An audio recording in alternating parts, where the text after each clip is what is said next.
And now, it's time for another Dice Tower review with Tom Vasel. Hey folks, today we're taking a look at a two-player game from Matthias Kramer and Capstone Games called Watergate. Watergate is interesting and happened almost 50 years ago at this point in time. Very divisive time in American politics. Certainly it's far enough in the past that we can look a little bit more at it without people getting into a frenzy. And it makes this game very interesting to take a look at these things, especially since we can take a look at more of what's going on in a historical perspective. Now, whether or not you are interested in history or not, you can take this game, I'll tell you straight up, and pretend that there's no history involved and just play it straight almost as an abstract game, and it works. The history is there. It's embedded in the game. It's embedded in the cards. It's embedded in the rule books, but you could ignore it. And I think that's important to say because I know some people go, I don't want to play a historical game. You might be missing out here. This is a pretty short two-player game. It says 30 to 60 minutes. It's probably closer to 30 to 45 minutes unless you're playing really slowly. And some people compared it to a shorter Twilight Struggle, which is a long game about the Cold War, which I adore. That kind of had me intrigued, so I was very anxious to get this one to the table. Eager might be a better word. I was looking forward to it. Let's take a look at how it plays, and then I'll tell you what I think.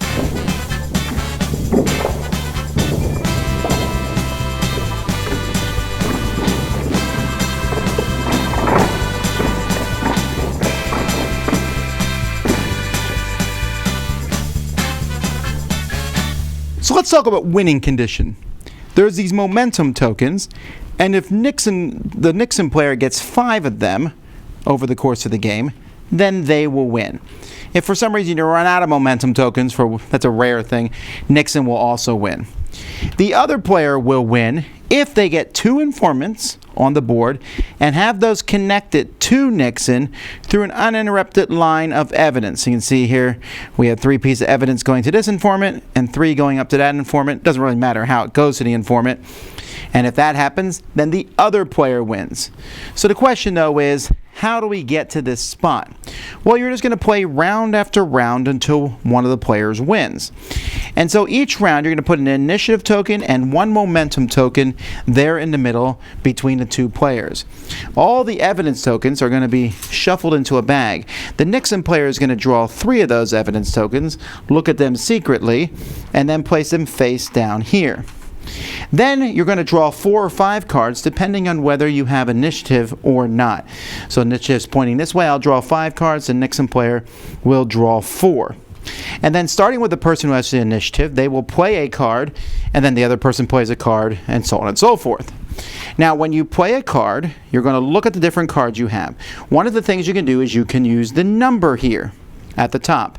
When you use that number, you can pick any token here and move it that many spaces towards you. So for example, I could take this 3 and move the momentum token 3 spaces towards me. If I did that again before the other player did anything, and once it hits 5, boom, I have the momentum token and I'll put it on my card. If I get the initiative, boom, that means I have initiative next turn. Evidence is slightly different. With evidence, I would just say, if I'm not the Nixon player, I would say to the Nixon player, hey, I want to move blue evidence. And then the Nixon player would tell me if any of these were evidence. He would say, yep, this one's blue. I'm like, all right, great. So I move that 3. The next time I play a card with blue evidence, this 2 here, I could move this one again, or I could say I want to move another blue evidence, and he's like, yep, this one's also blue. This one, by the way, happens to be blue and green. And if there is none, I can move another token. There's always going to be some sort of token that can be moved. So that's one thing you can do with the cards on your turn. The other thing you can do with the card is you can play it for it's an event. So for example here, this says take 1 face-up green evidence token from the research track and pin it to the evidence board. So let's say this one was face-up and I played that card. Whoop, I take it and pin it to the evidence board. Now, the reason you want to get these evidence tokens to your side is because if you do get it to 5 and you are not the Nixon player, then you can place it on any matching color on the board. The Nixon player, if he gets it to his side, will take it and place it face down so that they block the chains. Sometimes there's an event like this one. It says recruit James McCord as an informant. So then you'll look over here to the side. You have a pile of the different possible informants here on the board. We'll find James McCord and put him face up. The Nixon player has informant cards too, and they will go face down so he can block those. And there's all kinds of events, and many times when you play a card as an event, you will also remove that card from the game. Some events can be played over and over. Some events can be played as a reaction here, and that's pretty much the game. You're going to be just constantly placing these informants up or down. You're going to be doing a tug of war at the end of each round after players have played their card. If the evidence is farther on your side, I can put them face up. If it's farther on Nixon's side, you can put them face down. Whoever has a momentum token keeps it. The Nixon player is trying to get 5 of those to win the game. The journalist is trying to get those to stop Nixon from getting them, and as they get these, they can do really cool things like flip an evidence token on the board face up, or remove a face down one and put it back in the bag, things like that. And then whoever has the initiative token farther on their side of the board will get to both draw cards and go first. Eventually one person will win. That's the game. The components for the game are really well done. I mean, they have the good pictures of the different people. There's G. Gordon Liddy. You know, they talk about, there's quotes on them. They're very clear as to what they do. You can see the difference in the different kinds of evidence between colors. The cards are good quality. They're linen finished. These cards are great. This tells you exactly what to do at the end of a game round. The initiative card tells you what to do at the beginning of a game round. The bag is nice and easy to put your hand in. The tiles are good quality for a small game. Very good quality. The rule book is fantastic. Very easily explains what to do, and then gives you a background and explains about each card, giving you the background history of all the different cards, talking about the whole Watergate scandal and everything that was involved there. A lot of good information involved in it. Really well done production. Absolutely fantastic. Now, like I said at the beginning, I'm a sucker for historical stuff, and I've read through the rule book. I read about the different people. That sort of thing is fascinating to me. This whole topic of history is something I like to read about and find out. I mean, it happened all before I was born, and so it's something that but the repercussions were still happening in my childhood to some degree, and I was really curious about them. And so the game is good for me in that regard. But the gameplay itself is phenomenal. This really is a streamlined, fast Twilight Struggle. Now, if you don't know what Twilight Struggle is, it's a big game about the Cold War where one player is playing the USSR, the other person is playing the United States. They're going back and forth playing cards, using those cards to do various actions and, of course, historical events. This one is a much more simplified. You use the card as a number to pull the tokens back or forth and or the event on the card. And so the game is essentially a tug of war, and it doesn't even pretend to be anything else. You are literally moving these tokens back and forth like a literal 5 different tug of wars going on per round.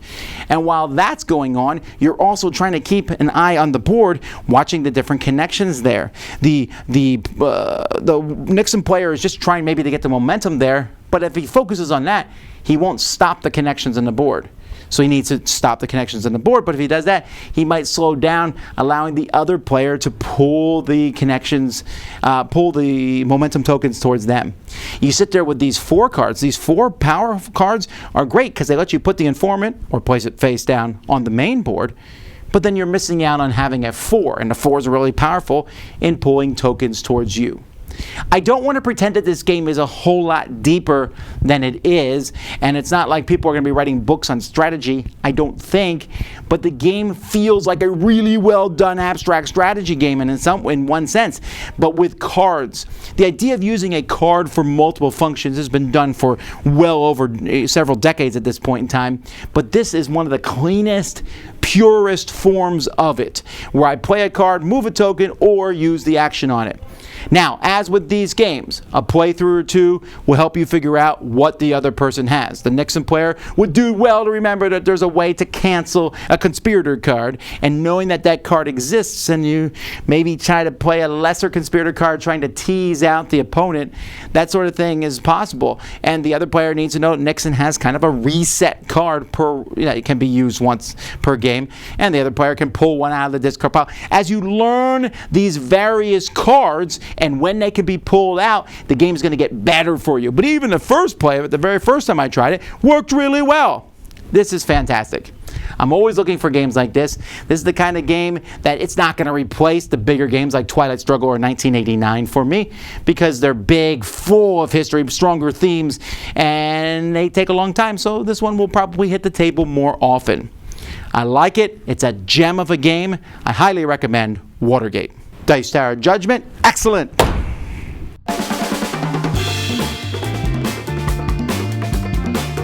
Thanks so much for watching another Dice Tower video. If you enjoy our videos, subscribe to the channel for more fun, comprehensive board game coverage. Also, consider joining us at one of our events. Come to Dice Tower Retreat, a small, intimate gathering where gaming is king. Join us for Dice Tower Cruise, the largest board game cruise.